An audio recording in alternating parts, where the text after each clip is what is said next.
शिव जो देवताओं के भी देवता हैं, शिव जो ईश्वरों के भी ईश्वर हैं, शिव जो कालातीत हैं, जो अघोर कहे जाते हैं, अकाल जिनके नियंत्रण में ये काल होता है, अकाल के पद पे बैठे शिव, उनके अनेक स्वरूप हैं। जितने भी स्वरूप धरती पे हो सकते हैं वो सारे स्वरूप शिव में हैं, तभी धरती पे हैं। और महागुरु महादेव की दया से शिव के समग्र स्वरूप को हम शिव के शिष्य प्रणाम कर सकें, इस विधा को बताने वाले इस कालखंड में शिव के शिष्य साहब हरिनानंद जी जो इस धरती पे आए, अवतरित हुए। धरती पे जब वो आए थे 31 अक्टूबर सन 1948 में, और पिछले 10,000 वर्षों के इतिहास में दुनिया में, शास्त्रों में, वेद में, उपनिषद में, पुराण में और अनेक साहित्य में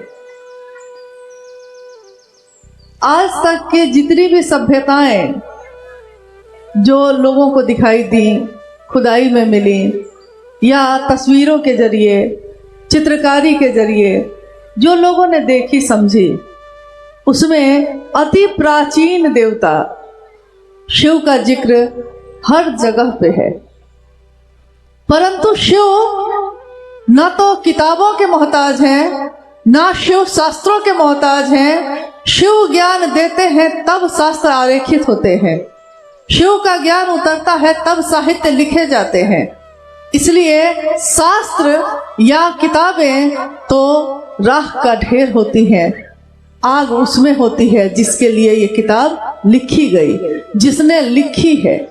जब साहब ने आओ चले शिव की ओर लिखा था, उस समय उन्होंने यही पंक्ति कही, किताबें तो आप पढ़ लेंगे लेकिन आपको मेरे दिल के उस आग से भी मिलना होगा जिसमें ये तपिश है, ये दर्द है कि मेरे गुरु शिव जन जन के गुरु हो जाएं। और जब तक लोग इसके माध्यम से लोगों तक अपनी बात नहीं पहुंचाएंगे, तब तक ये संभव नहीं है कि शिव जन जन के गुरु हो जाएं, सबके गुरु हो जाएं। आपने अभी चर्चा में लगातार सुना, तीनों सूत्रों के बारे में भी सुना, शिव के शिष्यता कैसे आई इस कालखंड में। आपने कितने गुरु भाई गुरु बहनों से सुना होगा, इतने वर्षों में, पिछले हजारों वर्षों में शिव के अनेक शिष्य हुए, शिव के अनेक भक्त हुए, परंतु शिव की भक्ति करके उन्होंने बहुत कुछ पाया, धरती को कुछ मिला नहीं। स्वयं पूजित हुए, लेकिन धरती के लोग जो सामान्य थे, जो अति सामान्य थे, उन लोगों तक वो बात नहीं पहुंच सकी जो शिव चाहते हैं। शिव अपने सामान्य गणों से ही पहचाने जाते हैं, सामान्य गण ही उनके लोग, उनके अपने, उनके इंसान, वही उनके आभूषण है, उसी से वो सुशोभित होते हैं। तो महादेव के अनेक स्वरूप हैं और उनके सुशोभित होने का भी हम लोगों ने रहस्य जाना है कि क्या है इसका रहस्य। शिव सहज प्रेम से उपलब्ध है, परमात्मा मनुष्य के सहज प्रेम से उपलब्ध होता है। शिष्यानुभूति ये कहती है, सहज प्रेम का अर्थ होता है कि जो मेरा और आपका एक दूसरे से, मानव का मानव से एक सहज प्रेम है। एक इंसान का इंसान के लिए जब सहज प्रेम होता है तो उससे वो उपलब्ध हो जाता है। तो जब एक इंसान ईश्वर से भी सहज प्रेम रखता है तो परमात्मा भी लभ्य होते हैं। परमात्मा यानी महादेव, गुरु यानी शिव, और शिव के गुरु स्वरूप की व्यापकता आज इतनी ज्यादा है, इतनी ज्यादा है कि हम दुनिया में चाहे जहां भी जाएं, कहीं भी अगर हमने इस बात का जिक्र किया है, अब स्थिति ये है कि अगर हमने जिक्र किया है कि क्या आप शिव गुरु हैं, इसके बारे में जानते हैं, तो अक्सर लोग इसके बारे में जानते हैं, परंतु अभी भी बहुत सारे जगहों पे लोग इस बात से वंचित हैं। अभी भी बहुत जगह इस संदेश का पहुंचना बाकी है। हम जब भीड़ जमा हो जाती है तो सोचते हैं कि बहुत काम हो गया, परंतु भीड़ कभी भी काम का पैमाना नहीं होती। काम का पैमाना होती है हर व्यक्ति एक दूसरे से महादेव की बात करता हो, उसके जीवन के विषय में शामिल होइए कि मेरे गुरु शिव हैं, आपके भी गुरु हो सकते हैं। और जब तक ये नहीं होगा तब तक शिव की शिष्यता की व्यापकता का वो अर्थ, वो परिणाम नहीं आएगा जो साहब और दीदी ने सोचा है, जो उन्होंने चाहा है। जब हम कोई काम करने निकलते हैं दुनिया में तो हमको कुछ विपरीत परिस्थितियां भी मिलती हैं, कुछ अनुकूल परिस्थितियां भी मिलती हैं। विपरीत में चलने वाले का नाम होता है, अनुकूल परिस्थिति में तो कोई भी चल लेता है। आज जब ये कार्यक्रम घटित हो रहा है तब भी हम लोग के मन में ये बात हो रही है कि वो पथ क्या, पथिक कुशलता क्या। पथ यानी रास्ता, रास्ता जिस पे कोई यात्री चल रहा है। तो रास्ता अगर अच्छा है, साफ सुथरा है और सारी सुविधाएं उपलब्ध हैं और तब कोई चलता है तो इसमें कोई आश्चर्य की बात नहीं है, इसमें कोई बहुत बड़ी बात नहीं हो गई। बड़ी बात तब होती है जब पथ तो है परंतु उस पथ पे, उस रास्ते पे कांटे बिछे हैं। पथ क्या, पथिक कुशलता क्या, जिस पथ पे बिखरे सूल न हो, कांटे न हो। और अगर कांटे बिछे हैं और तब भी रास्ते पे चलने का हुनर आपने सीख लिया है तो पथिक की कुशलता कही जाती है। वो नाविक क्या, नाविक की धैर्य कुशलता क्या, जब धाराएं विपरीत न हो।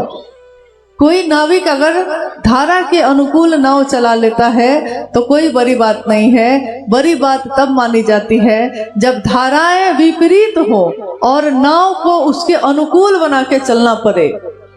वैसे ही आज का ये कार्यक्रम भी है, क्योंकि जब से यहाँ का ये कार्यक्रम तय हुआ है तब से कितनी बातें हुई और आज भी जिस स्थिति में सब कुछ अनुकूल होता चला गया, महागुरु महादेव की असीम दया से, ये गुरु की दया से ही संभव हो सकता है, आदमी के बस की ये बात नहीं है।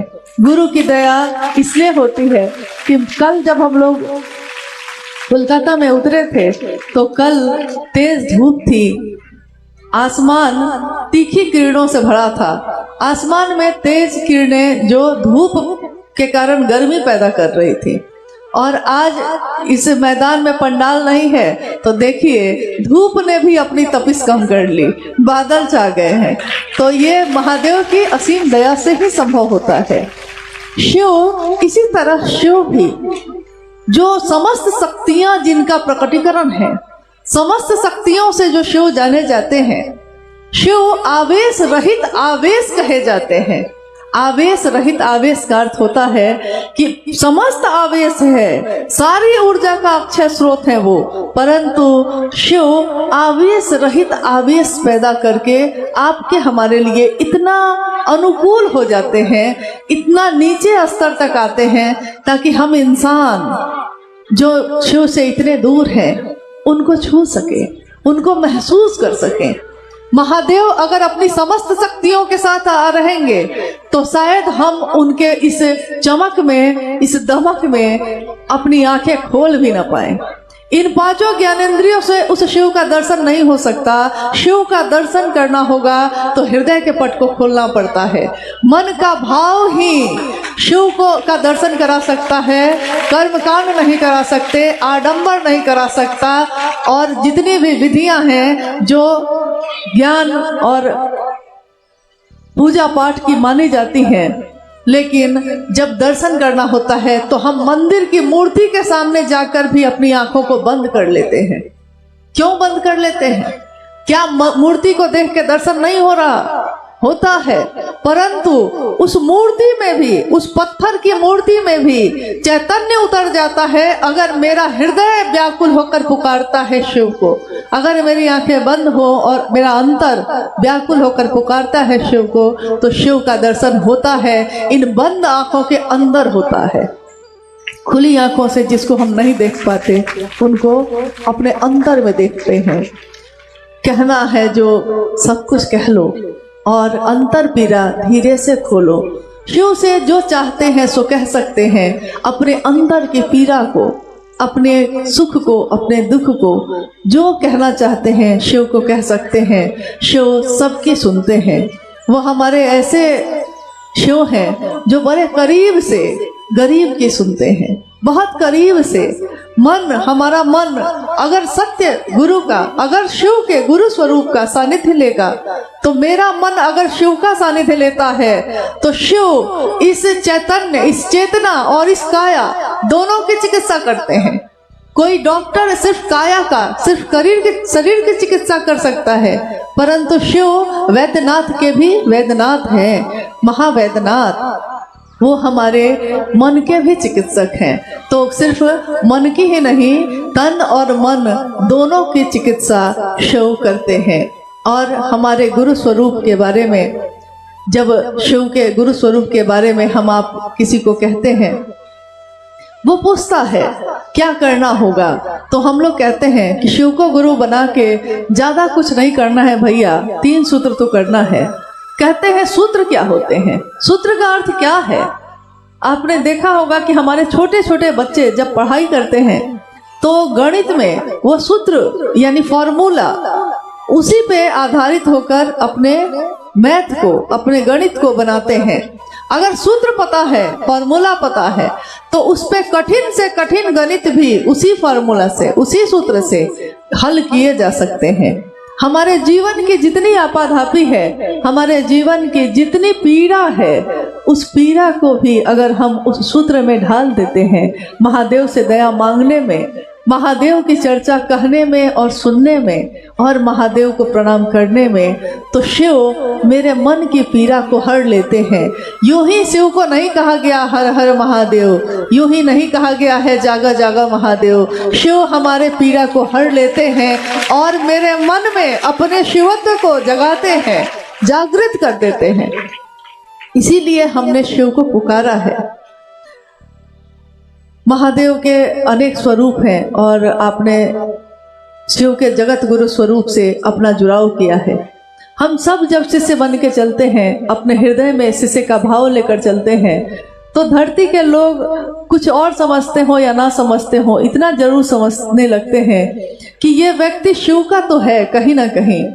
और अभी आपने सुना, अनुभया अभी बोल रहे थे कि सही बात है कि जब वो गुरुवान आई गीत गाने, भजन गाने, तो हम लोगों ने सोचा कि पता नहीं कैसा गाएंगे। सही बात है कि हम लोगों को ऐसा कभी सोचना नहीं चाहिए, क्योंकि वो किससे क्या करवाएंगे कौन जानता है।